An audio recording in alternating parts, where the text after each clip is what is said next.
எப்பா ஒரு பக்கம் விக்ரம் அப்படியே பேண்ட்டை ஏற்றிக்கிட்டு வராப்புல அடிக்கிற மாதிரி, இன்னொரு பக்கம் கமருதீன், டே கமருதீன் நீ மறுபடியும் பழைய மாதிரி ஆயிட்டியடா அப்படின்னு சொல்லி கேள்வி கேட்குற அளவுக்கு ரெண்டு பேரும் முட்டிக்கிட்டு மோதிக்கிட்டு போகிற அளவுக்கு வந்து பார்த்தீங்க அப்படின்னா ரெண்டு பேரும் வாக்குவாதத்தில் அவ்வளோ பெரிய சண்டையை வந்து போட்டுட்ருக்காங்க. என்னடா சண்டை அப்படின்னு பார்த்தா, டேய் இதுக்கெல்லாமாடா சண்டை போட்டுட்ருப்பீங்க, என்னடா உங்களுக்கு நியாயம் அப்படின்னு கேட்குற அளவுக்கு வந்து பார்த்தீங்கன்னா கேவலமான ஒரு நியாயத்தை சொல்லி சண்டைகள் வந்து போட்டுட்ருக்காங்க. என்னாச்சு அப்படின்னு பார்த்தீங்கன்னா, நம்ம பார்வதி மற்றும் கமருதீன் மயக்கம் மறைச்சு பேசுனதுனால பிக் பாஸ் அவர்கள் ஒட்டுமொத்த ஹவுஸ்மேட்ஸையும் தண்டிச்சு விட்டாப்ல. எப்படி தண்டிச்சார் அப்படின்னு பார்த்தீங்கன்னா, இதுக்கப்புறம் இந்த முட்டை, பால், டீ, காஃபி எதுவுமே வந்து உங்களுக்கு கிடையாது, எடுத்துகிட்டு வந்து வைங்களா ஸ்டோர் ரூமில், அவங்க ரெண்டு பேரும் தப்பு பண்ணிட்டாங்க அப்படின்னு சொல்லி இவங்க ரெண்டு பேரை மட்டும் கண்டிக்காமல் ஒட்டுமொத்த ஹவுஸ்மேட்ஸையும் கண்டிச்சு விட்டாப்ல. சரி இதுக்கு என்ன ஏதாவது ஒன்று பண்ணியே தீரணும் அப்படின்னு சொல்லி ஒட்டுமொத்த ஹவுஸ்மேட்ஸும் ஒரு முடிவுக்கு வராங்க. அந்த முடிவு என்ன அப்படின்னா, அவங்க ரெண்டு பேருக்கு ஒரு தண்டனையை கொடுப்போம் அப்படின்னு சொல்லிட்டு அந்த முடிவில் ரெண்டு பேரும் பேசவே கூடாது அப்படின்னு சொல்லிட்டு ஒரு முடிவுக்கு வராங்க. ஆனால் அதை வந்து பார்வதி அவர்கள் ஒத்துக்கவே கிடையாது. பட் கமருதீன் வந்து ஒத்துக்கிறாப்புல. ஏன்னா பேசாமல் கூட இருந்துடலாம், ஆனால் இத்தனை வேலைகள்லாம் செய்ய முடியாது அப்படின்ற மாதிரி. ஆனால் இவங்க என்ன பண்ணிட்டாங்கன்னா, இல்லை அப்போ நீங்கள் பேசுங்க, ஒன்றும் பிரச்சனை கிடையாது, ஆனால் நீங்கள் ஒட்டுமொத்த ஹவுஸோடைய வேலைகள் எல்லாமே செய்யணும், குறிப்பாக ஃப்ளோர் கிளீனிங், அப்புறம் ரூம் கிளீனிங், அதுக்கப்புறம் வந்து வெஷல் வாஷிங், அதுக்கப்புறம் வந்து பார்த்திங்கன்னா பாத்ரூம் கிளீனிங் அப்படின்னு சொல்லி இந்த வேலைகள் மொத்தமே நீங்கள் ரெண்டு பேர் தான் செய்யணும் அப்படிங்கிற மாதிரி சொல்லிட்டாங்க. சரி இவங்களும் வந்து பார்த்திங்க அப்படின்னா அப்படி இப்படி சொன்னதுக்கப்புறம் ஒத்துக்கிட்டாங்க. பட் இன்றைக்கி என்ன பிரச்சனை அப்படின்னு பார்த்தீங்கன்னா, சாண்ட்ரா அவர்கள் ஒரு விஷயத்தை கொளுத்தி போடுறாங்க. கொளுத்தி போடுறதுல அவங்க வாண்டடாக செஞ்சாங்களா இல்லை அன்வான்டாக செஞ்சாங்களா அப்படிங்கிறது தெரியல, பட் செஞ்சிட்டாங்க. ஓகேங்களா? அதாவது மதியமாக சமைச்சது யாரா அப்படின்னா நம்மளுடைய சாண்ட்ரா. ஸோ அதனால் என்னாச்சு அப்படின்னா, அந்த சாப்பாடு அது இது எல்லாமே வந்து பார்த்திங்க அப்படின்னா அந்த கிச்சன் ஏரியாவில் அப்படியே வந்து விழுந்துட்டுருக்கு. இதை வந்து க்ளீன் பண்ணல. இப்போ என்னாச்சு அப்படின்னு பார்த்தீங்கன்னா, அமித் அவர்கள் வராப்பில் வந்துட்டு என்ன இது க்ளீன் பண்ணாமல் வந்து இருக்குது அப்படின்னு கேட்டோடனே, அதான் வந்து இந்த குற்ற உணர்ச்சியே இல்லாமல் ரெண்டு பேர் வந்து சுற்றிட்டு இருக்காங்களே தப்பு பண்ணிவிட்டு, அவங்கெல்லாம் பண்ணவே மாட்டேங்கிறாங்க அப்படின்னு சொல்லிட்டு வந்து பார்த்திங்க அப்படின்னா அமித் அவர்களுக்கு சொல்கிறாங்க. உடனே அமித் அவர்கள் என்ன சொல்கிறாங்க, ஆமாம் நான் கூட வந்து 2 தோசை கேட்டேன், அதாவது தோசை சுடுறதுக்கு ஹெல்ப் கேட்டேன் பார்வதி கிட்ட, ஆனால் அவங்க வரமாட்டேன்னு சொல்லிட்டாங்க, ஸோ இப்படி தான் வந்து சுற்றிட்டு இருக்காங்க அப்படிங்கிற மாதிரி சொன்ன உடனே, நீங்கள் இதெல்லாம் ஏதாவது ஒன்று கேளுங்க, இது க்ளீன் பண்ணால் மட்டும்தான் நாங்கள் சமைப்போம் அப்படின்னு சொல்லி கனி அவர்கள் கொளுத்தி போடுறாங்க. அதுக்கப்புறம் என்ன நடந்துச்சு அப்படிங்கிறது தான் ஒரு பெரிய பிரச்சனையாக வந்து உருவாகுது. அது என்ன அப்படிங்கிறத வீடியோக்குள்ளே பார்க்கலாம். அதுக்கு முன்னாடி இதுக்கான சொல்யூஷன் மட்டும் நான் ஃபஸ்ட்டு சொல்லிடுறேன். ஏன்னா நீங்கள் முழுமையாக வீடியோ பார்க்காமலே சும்மா கமெண்ட்டில் வந்து பார்த்திங்க அப்படின்னா ஏதோ ஒன்று போடணும் அப்படின்றதுனால இஷ்டத்துக்கு வந்து போட்டுட்ருக்கீங்க. அதனால் என்ன அப்படின்னா, ஒரு நாளைக்கு ஒரு தடவை தான் அந்த கிச்சனை வந்து க்ளீன் பண்ணுவாங்க இந்த பார்வதி மற்றும் நம்மளுடைய கமருதீன். அவங்க ரெண்டு பேரும் மட்டும் கிடையாது, இதுக்கு முன்னாடி இருந்த யாராக இருந்தாலும் அப்படி தான் க்ளீன் பண்ணியிருக்காங்க. அதே போல் பாத்ரூமை ஒரு நாளைக்கு ஒரு தடவை தான் க்ளீன் பண்ணுவாங்க, அதுவும் நைட்டில். ஃப்ளோர் கிளீனிங்கும் ஒரு நாளைக்கு ஒரு தடவை தான் பண்ணுவாங்க. ஓகேங்களா மக்களே? ஆனால் இப்போ நடந்துகிட்ருக்கிற பிரச்சனையே வேறு. அது என்ன அப்படிங்கிறத முழுமையாக வீடியோக்குள்ளே பார்க்கலாம். அதுக்கு முன்னாடி சப்ஸ்கிரைப் பண்ணாதவங்க சப்ஸ்கிரைப் பண்ணி வச்சுக்கோங்க. பக்கத்தில் ஒரு பெல் ஐக்கான் இருக்கும், அதையும் ப்ரெஸ் பண்ணி ஹாலில் போட்டுக்கோங்க. அப்போ தான் நாங்கள் அப்டேட் பண்ணுற ஒரு வருஷமும் உங்களுக்கு நோட்டிஃபிகேஷன் வந்து சேரும். அதை தான் இந்த வீடியோக்கு குறைஞ்சபட்சம் ஒரு 1000 லைக்கான எதிர்பார்க்குறோம். ஸோ லைக்கை போடுங்க, வீடியோ பாருங்கள், வாங்க இந்த வீடியோக்குள்ள வந்து போகலாம்.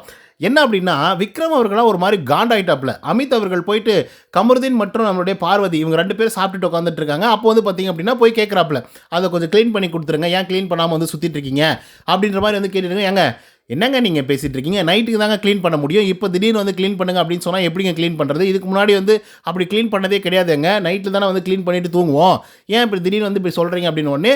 இல்லை நீங்கள் இப்போ க்ளீன் பண்ணி தான் ஆகணும், அவங்களுக்குள்ள ஏதோ ஒரு பிரச்சனை, அதனால் நீங்கள் தான் க்ளீன் பண்ணணும் அப்படின்னு சொன்ன உடனே கமருதீனுக்கு வந்து அப்பயே வந்து பார்த்திங்கன்னா ஒரு மாதிரி ரைஸ் ஆகிடுறாரு.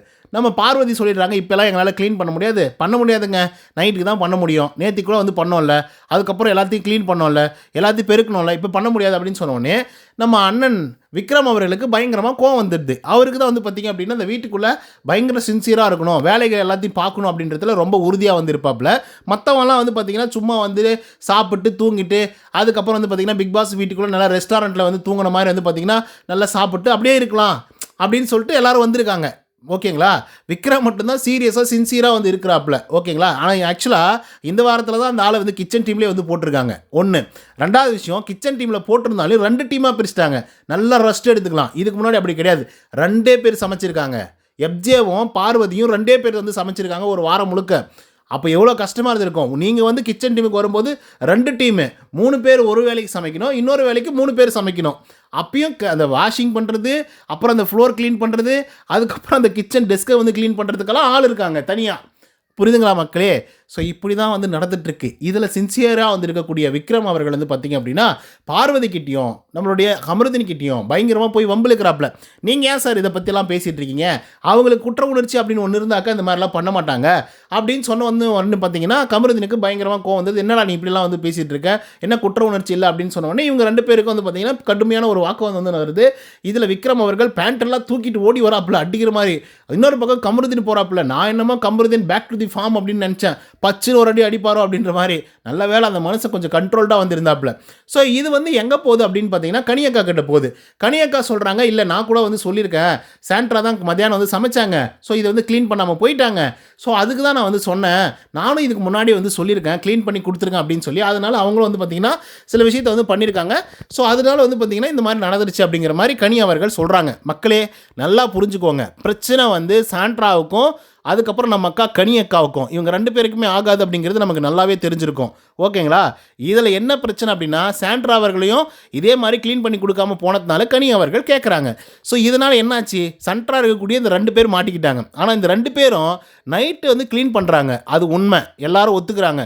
ஆமாம், நல்லா நீட்டாக வந்து க்ளீன் பண்ணுறாங்க அப்படின்னு சொல்லி. அப்போது நம்மளுடைய வினோத் இருக்கார்ல, அந்த மனுஷன் தான் அந்த பாயிண்ட்டை எடுத்து கொடுக்குறாப்புல. என்ன அப்படின்னா, ஏங்க ஒவ்வொரு நாளைக்கும் அன்றைக்கி நைட்டு தானங்க க்ளீன் பண்ணுவாங்க, ஒரு நாளைக்கு ஒரு தடவை தானங்க க்ளீன் பண்ணுவாங்க, இப்போ என்னங்க நீங்கள் புதுசாக இப்போ வந்து க்ளீன் பண்ணுங்கள், அப்போ வந்து க்ளீன் பண்ணுங்கள், நைட்டுக்கு இன்னொரு தடவை க்ளீன் பண்ணுங்கள், அது குற்ற உணர்ச்சியே இல்லைன்னா என்னங்க அர்த்தம்? அது எல்லா நாளும் அப்படி தானங்க பண்ணிகிட்ருக்கோம். இப்போ மட்டும் அவங்க செய்கிறாங்க அப்படின்றதுக்காக, இலவசமாக கிடச்சிட்டாங்க அப்படின்றதுக்காக, தப்பு பண்ணிட்டாங்க அப்படின்றதுக்காக நீங்கள் இஷ்டத்துக்கு வந்து கூப்பிட்டு செய்ய வைப்பீங்களா அப்படின்னு சொல்லி நல்லா செருப்பை கழட்டி அடிக்கிற மாதிரி கேள்வி கேட்டாப்புல. இதில் இந்த ஆர்குமெண்ட் பெருசாகிட்டே வந்து போயிட்டுருக்கு. அதுக்கப்புறம் வந்து பார்த்தீங்கன்னா வீட்டுக்குள்ளே வந்து போகிறாங்க, அதாவது ரூமுக்குள்ளே வந்து போகிறாங்க. அங்கே போயிட்டு இன்னும் பெருசாகிட்டே வந்து போயிட்டுருக்கு. கமருதீன் அவ்வளோ தூரம் எடுத்து சொல்கிறாங்க, நான் வெஷல் வாஷிங் பண்ணலையா, இல்லை வாஷ் பண்ணி வச்சுட்டேன்ல, நேற்றுக்கு வந்து அந்த ஃப்ளோரெல்லாம் க்ளீன் பண்ணி வச்சோம்ல, அதே மாதிரி கிச்சனுடைய டெஸ்க்கெல்லாம் க்ளீன் பண்ணிட்டோம்ல, பாத்ரூமை அவங்களே க்ளீன் பண்ணிக்கிறேன் அப்படின்னு வந்து சொல்லிட்டாங்க. ஸோ அதனால் நாங்கள் அமைதியாகிட்டோம். அப்போ கூட அந்த கவர் எல்லாமே நாங்கள் எடுத்துகிட்டு வந்து உள்ளர போட்டோம்ல, பார்வதி வந்து போட்டாங்களாம். ஓகேவா? ஸோ அவ்வளோ நீட்டாக நாங்கள் எல்லா வேலைகளும் செஞ்சிட்ருக்கோம். அது என்ன குற்ற உணர்ச்சியே இல்லை அப்படின்னு வந்து சொல்கிறது, அது எப்படி அவர் வந்து சொல்லிடலாம்? உங்கள் 2 பேருக்குள்ள பிரச்சனை இருக்குது அப்படின்னா நாங்கள் ஏன்டா இந்த மாதிரி வந்து இதாகணும், நாங்கள் ஏன்டா சஃபர் ஆகணும்? நீங்கள் உங்களுக்கு பிரச்சனை அப்படின்னா நீங்கள் இது பண்ணிக்கோங்க, நீங்கள் ஒரு டெசிஷன் எடுத்தீங்கன்னா நீங்கள் பண்ணிக்கோங்க, அதை விட்டுட்டு எங்களை ஏன்னா உயிர் எடுக்கிறீங்க அப்படின்னு சொல்லி கமருதீன் வந்து பார்த்தீங்க அப்படின்னா ஒரு பக்கம் புலம்புறாரு, ஒரு பக்கம் டென்ஷன் ஆகிறாப்புல.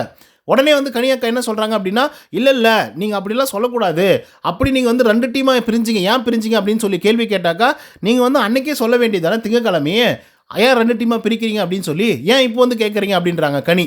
ஏடா டேய், நீங்கள் 2 டீமாக பிரித்து நல்லா ஜெல்சா பண்ணலாம் அப்படின்னு சொல்லி முடிவு பண்ணிட்டீங்க. ஏன்னா காலையில் வேலை செஞ்சால் திரும்ப நைட்டுக்கு தான் வேலை செய்ய வேண்டியதாக இருக்கும். இதுக்கு முன்னாடிலாம் நீங்கள் யோசிச்சு பாருங்கள் மக்களே, அந்த டீமில் இருக்காங்க அப்படின்னா காலையில் சமைக்கணும், சமைச்சு அவங்களுக்கு கொட்டுவாங்க, அதுக்கப்புறம் திரும்பி மத்தியானம் சமைக்கணும், அதுக்கப்புறம் கொட்டுவாங்க, அதுக்கப்புறம் நைட்டுக்கு சமைக்கணும், நைட்டுக்கு வந்து அவங்க வந்து சமைச்சு கொட்டணும், ஃபுல் டே அங்கே இருப்பாங்க. சரி ஓகே, இப்படி இருந்தால் பர்ஃபார்மன்ஸும் பண்ண முடியறதில்ல, ஒரு வேலையும் முழுமையாக முடியறதில்ல. ஸோ அதனால் வந்து பார்த்திங்க அப்படின்னா சரி டீமாக பிரித்து நம்ம பண்ணிக்கலாம் அப்படின்னு சொல்லி கொடுத்தா இதை ஒரு பிரச்சனையாக்குறானுங்க இவனுங்க. சரி அவங்க என்ன வேலையாக செய்யாமல் இருக்காங்க, வேலை செஞ்சுட்டு தானே வந்திருக்கானுங்க, நைட்டை வந்து நாங்கள் க்ளீன் பண்ணுறோன்னு சொல்கிறோம், அதுக்குள்ளே உங்களுக்கு குற்ற உணர்ச்சியே கிடையாது. 5 வேலை கொடுத்தா 5 வேலை இல்லை 6 வேலையாக செய்யணும். நீங்கள் ஏன் நீங்கள் வந்து 5 வேலையில் 4 வேலை செய்கிறீங்க, அந்த ஒரு வேலையை நீங்கள் செய்யாம விட்டீங்களேன்றாப்புல விக்ரம். யோ உனக்கு புரியுதா இல்லையா, அவங்க நைட்டு தான் க்ளீன் பண்ணுவாங்க, அதுதான் பேட்டர்னு.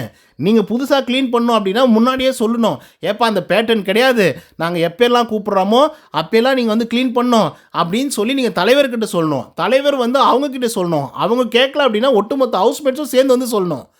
அதை விட்டுட்டு நீங்கள் உங்கள் இஷ்டத்துக்கு 2 பேர் சண்டை போட்டுக்கிட்டா, 2 டீமும் சண்டை போட்டுக்கிட்டா, கிச்சன் டீமு அவங்க என்னடா பண்ணுவானுங்க, புரியவே இல்லை எனக்கு.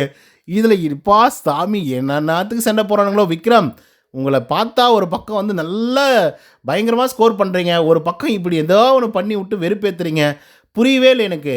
அவங்க ரெடியாக இருக்காங்க, அப்பயும் எக்ஸ்பிளைன் பண்ணிக்கிட்டே வந்திருக்காங்க.